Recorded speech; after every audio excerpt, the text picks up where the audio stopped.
ለባሏ የምትገዛ ባሏን የምታከብር ባሏን የምትሰማ የምታደምጥ በጭቅጭቅና በጩኸት ሳይሆን በውይይትና በሰከነ በእርጋታ መንፈስ ከባሏ ጋር የምታወራ የምትነጋገር ነገሮችን ስሙዝሊ መፍታት የምትችል በጣም ሃምብል የሆነች ያቺን ጥበበኛዋን ሴት የምትመስል ባሏ በሸንጎ ፊት በጓደኞቹ ፊት በብዙ ሰዎች ፊት ፕራውድ የሚያደርግባት ሚስቴ እኮ ናት የሚላት አይነት ሴት ያቺ ጎበዝ የምትሰራ ቤት የምትሰራ ውጭም የምትሰራ ጎበዝ የሆነች ለባል መገዛትን እንደ ግርድና ሳይሆን ፍቅራዊ ሆነ መገለጫ አድርጋ የምታስብ ነገሮችን በፍቅር ለመፍታት የምትሞክር ያቺን ልባም ሴት ቤቷን የምትሰራ እንጂ በሞኝነት ቤቷን የማታፈርስን ያቺን ሴት ነው መሆን የምፈልገው።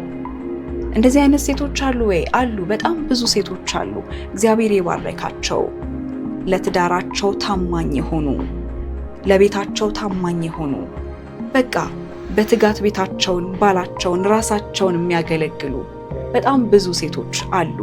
በጣም ብዙ እናቶች አሉ። በጣም ብዙ ሚስቶች አሉ ወይ የሚያስብሉ አሁን ላይ የምናያቸው ሶሻል ሚዲያ ላይ የምናያቸው አንዳንድ ነገሮች ናቸው።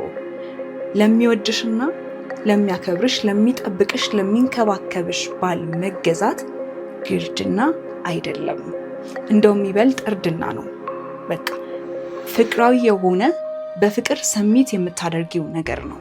መገዛት እንደ ግርድና እየታየ የትዳርን ቫልዩ ለማቅለል የሚኬድበት ርቀት ልክ አይደለም።